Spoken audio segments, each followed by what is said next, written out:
Les SCPI rattrapés par la crise immobilière, SCPI, l'heure des comptes. Voilà le genre de titre que vous avez peut-être vu dans la presse récemment au sujet des SCPI. Il y a un gros événement qui est en train de se passer et je vous en parle dans cette vidéo. Je vais vous expliquer pourquoi on en est là et ce qui risque probablement de se passer. Il y a déjà eu en mars dernier, mais c'est passé totalement inaperçu, une SCPI qui a baissé la valeur de sa part de environ 8%. Et ce qui a déclenché tous les articles que l'on voit ces derniers jours, eh bien, c'est le fait que Amundi et BNP Paribas, qui sont l'une des plus grosses maisons à gérer des SCPI, ont annoncé des baisses de prix allant de 12 à 17% pour plusieurs de leurs SCPI. Alors, qu'est-ce que ça veut dire en français? Ça veut dire clairement que les SCPI donc, sont très réglementés, donc ce sont des sociétés qui collectent l'épargne des gens et qui l'investissent dans l'immobilier. Il y en a plus de 200 et ces SCPI ont un reporting assez précis à faire et notamment une estimation, une réévaluation donc de plusieurs éléments, mais grosso modo ça correspond à un prix de la part représentant une partie du patrimoine immobilier. Donc ils sont obligés chaque année de faire réestimer la valeur des biens immobiliers pour faire que le prix de la part corresponde, tout simplement. Et ce qui s'est passé, c'est que voilà, on a les premières SCPI qui commencent à faire des estimations de parts donc de 2022 et qui commencent à dire que la situation à juillet 2023 ne correspond plus à l'estimation qui a été faite. Donc l'évaluation, la réévaluation de ce qui s'appelle notamment la valeur de reconstitution, donc ce qu'il faudrait dépenser pour racheter le parc immobilier, il commence à dire que finalement elle date d'il y a 6 mois et qu'elle n'est plus adaptée, alors que normalement c'est une estimation, une révélation annuelle. Alors du coup, évidemment, comme c'est un événement rarissime que le prix de la part de SCPI baisse, ça n'arrive pas souvent, ça génère des inquiétudes dans la presse et je vais vous expliquer s'il faut vraiment s'inquiéter et ce que vous pourriez éventuellement faire. Alors déjà, pourquoi est-ce qu'on en arrive là? Pourquoi est-ce qu'on a ces alertes? Pourquoi est-ce qu'on a ces SCPI qui s'inquiètent? Donc déjà, il faut comprendre que on est dans un contexte, bien entendu, que je peux vous résumer en quelques minutes, qui est très simple à comprendre. On est dans un contexte où l'argent n'a plus de valeur, la planche à billets a détruit la valeur de chacun de vos euros, et le fait que les taux aient été maintenus très bas de manière artificielle pendant très longtemps a fait monter la valeur des actifs, donc notamment l'immobilier, et je suis bien placé pour le savoir, puisque c'est quelque chose dont je vous parle depuis de très nombreuses années. Donc évidemment, c'est positif lorsqu'on peut acheter pour 1% ou 2% des biens immobiliers en plus sans mettre d'apport, mais ça devient négatif lorsque ça entraîne une baisse de la valeur des biens immobiliers. Pourquoi? Alors pourquoi cette baisse? Pourquoi maintenant? Tout simplement parce que les taux ont été remontés comme jamais vu dans l'histoire économique quand même, faut pas l'oublier, ça n'a jamais été fait comme ça aussi rapidement.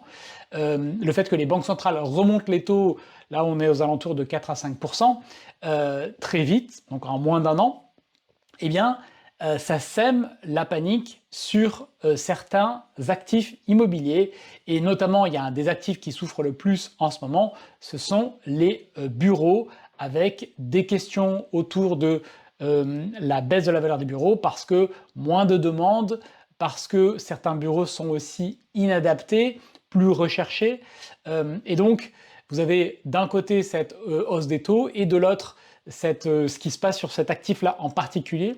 Et ces deux éléments-là font qu'il y a certaines SCPI, donc évidemment les SCPI qui sont positionnés sur ce type de biens, donc notamment les bureaux, qui se disent notre patrimoine a baissé. Il y a aussi l'idée que la SCPI est un produit très populaire, c'est très utilisé, les conseillers en gestion de patrimoine le recommandent très souvent à leurs épargnants, c'est un petit peu le truc facile, c'est un petit peu l'équivalent de l'assurance vie il y a 10 ou 15 ans, c'est le truc facile, on prend pas de risque, on propose ça, et ça passera bien. Il y a de très nombreuses SCPI, il y en a plus de 200, et dans le lot, c'est vrai que la promesse, c'est de dire vous allez gagner de l'argent, avoir un rendement sans rien faire, ce qui est effectivement le cas, puisque c'est la seule forme d'immobilier où on n'a vraiment absolument rien à faire avec de l'immobilier coté en bourse, bien sûr. Mais voilà, il n'y a rien à faire et donc ça c'est un discours qui plaît, c'est un discours qui est tenu, c'est un discours que je vous tiens aussi parce que j'ai eu une formation où j'explique comment décortiquer, analyser la fiscalité, etc. autour des SCPI, parce que c'est une réalité. Mais évidemment, avec ce genre de contexte, il se passe autre chose. Il se passe le fait que les épargnants sont inquiets pour leur argent et les épargnants ont aussi peur pour leur épargne. Et les articles que vous voyez en ce moment ont aussi pour but de contenir un début de panique, parce qu'il y a des questions de liquidité de la part de ces pays, donc des épargnants qui vont voir ces articles, se dire ça va perdre de la valeur et donc je vais vendre maintenant et ça peut précipiter les ventes et donc faire un SCPI run, l'équivalent du bank run mais sur les SCPI. Donc ça c'est le risque principal que la SPIM et les différentes associations qui s'occupent de cela, l'AMF, etc. essaient de contenir, et c'est tout à fait normal, c'est leur rôle. Maintenant, je vous propose de zoomer un petit peu plus sur les SCPI qui ont déjà annoncé une baisse de leur valorisation, parce que ce sont évidemment pas ce que j'appelle concrètement, moi, de bonnes SCPI, c'est-à-dire des SCPI rentables, bien gérés et qui me paraissent bien positionnés sur des bons types d'actifs. La raison principale étant que déjà, dans le milieu des SCPI, il y a des SCPI qui sont faites spécialement pour les banques, distribuées par les banques, et clairement, ces SCPI-là n'ont pas une recherche de performance incroyable, pour le dire poliment, et donc déjà ça concerne principalement ce type de SCPI dont on a entendu la baisse du prix de la part. Et donc, ça c'est le premier critère. Deuxième critère, elles sont à 75 ou 80% sur des bureaux. Et donc ça, comme c'est l'actif qui souffre en ce moment, notamment la raison évoquée c'est le télétravail, et donc la demande réduite des entreprises, donc du coup elles ont du mal à garder la valeur de leur part. Mais pour autant, quand vous consultez le taux d'occupation financier, qui est l'indicateur qui montre le taux de remplissage d'une SCPI, eh bien vous allez constater que même sur ces SCPI-là, le taux est bon. Elles sont très louées, très remplies. Donc ce qui fait qu'on va arriver dans un petit paradoxe où vous allez avoir des prix de parts qui baissent, mais pour autant des rendements qui vont rester plutôt bons. Et il est assez possible que ce soit une situation qui perdure. Alors la question que se pose maintenant tout le monde, c'est est-ce qu'on va voir d'autres SCPI baisser le prix de leur part? Et là, la réponse très simple, c'est oui.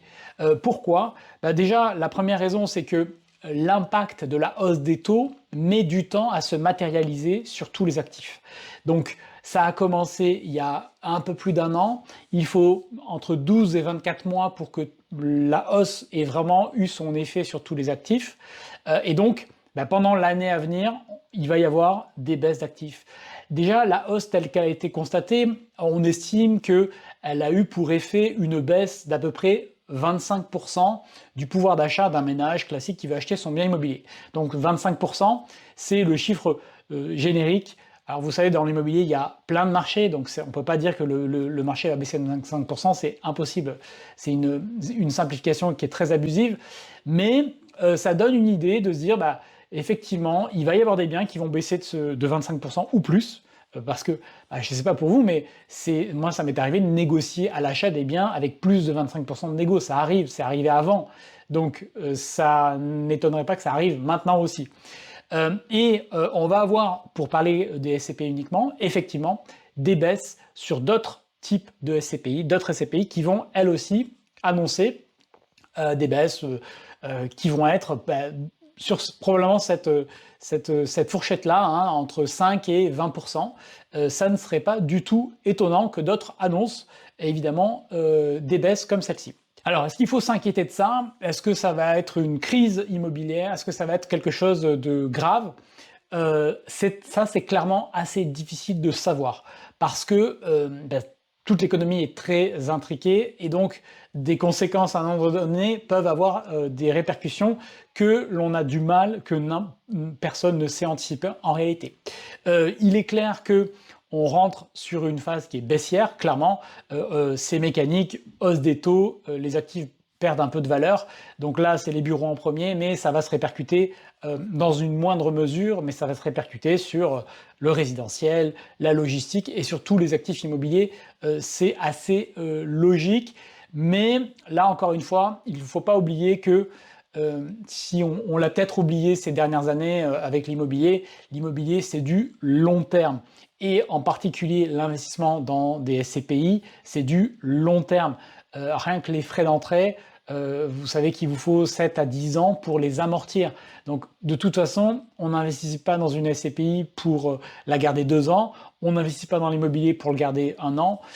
Et donc c'est normal aussi de prendre du recul et de se dire, bon, est-ce que le rendement est là? Est-ce que c'est loué? Oui. Et donc que le prix de la part baisse, bah, c'est normal, puisque les taux ont monté, puisque la demande est un petit peu différente.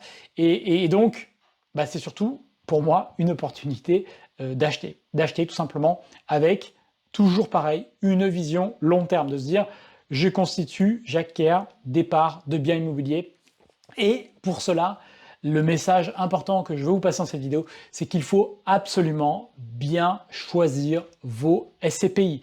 Il y a des SCPI qui se distinguent, il y a des SCPI qui sont plutôt bien gérés, qui sont sur des plutôt bons actifs, et dans le milieu des SCPI, dans les bruits de couloir, eh bien, qu'est-ce qui se passe? On sait qu'il y a des SCPI qui achètent tout et n'importe quoi à n'importe quel prix, et on sait qu'il y a des SCPI qui sont très sélectives, qui sont, donc généralement ce sont les plus jeunes, évidemment, les plus dynamiques, qui vont être très sélectives et qui vont négocier et qui vont acheter à des prix cohérents, plus cohérents, avec une valeur marché corrigée, on va dire, et ce même, elle faisait déjà ça il y a 1 ou 2 ans. Hein. Donc voilà, donc on va avoir ces deux types de SCPI, grosso modo, celles qui ont un objectif de rendement, parce que là je parle même pas des SCPI fiscales ou des SCPI qui ont d'autres objectifs, qui elles, bon là c'est un petit peu la stratégie, c'est un petit peu, je pourrais le résumer par fait du slip, hein.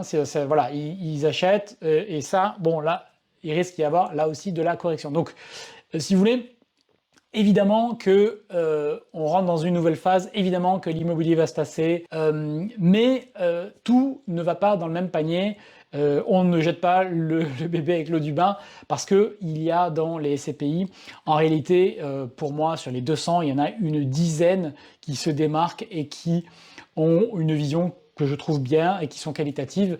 Et au-delà de ces 10 SCPI, en fait, le reste, il ne faut pas y toucher. Voilà. Donc ça, c'est aussi une réalité des choses. Donc vous allez avoir beaucoup de SCPI, je pense, qui vont annoncer une baisse des prix de leur part dans les 6 mois à venir, ou dans l'année à venir.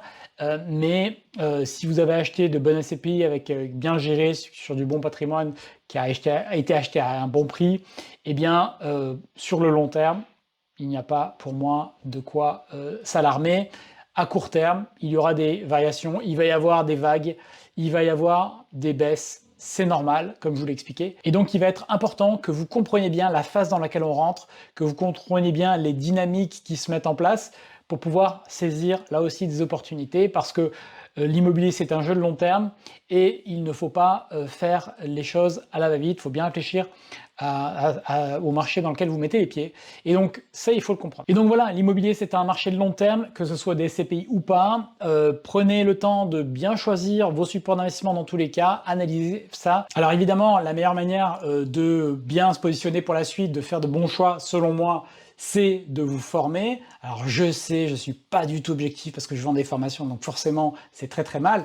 Mais bon, vous pensez qu'il vaut mieux payer genre 200 balles une formation sur les SCPI ou juste écouter ce que vous dit le conseiller et signer? Bah après, c'est à vous de voir hein, ce qui vous paraît pertinent.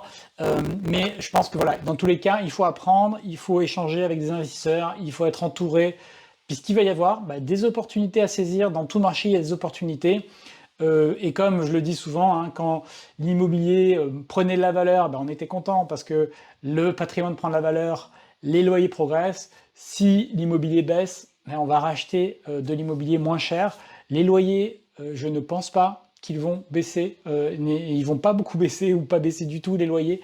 Donc on va racheter avec des meilleurs rendements, tout bêtement, tout simplement. Donc voilà, ça ne change absolument pas le plan, on reste prudent. On était toujours prudent quand on investit. On reste prudent, on avance, on continue.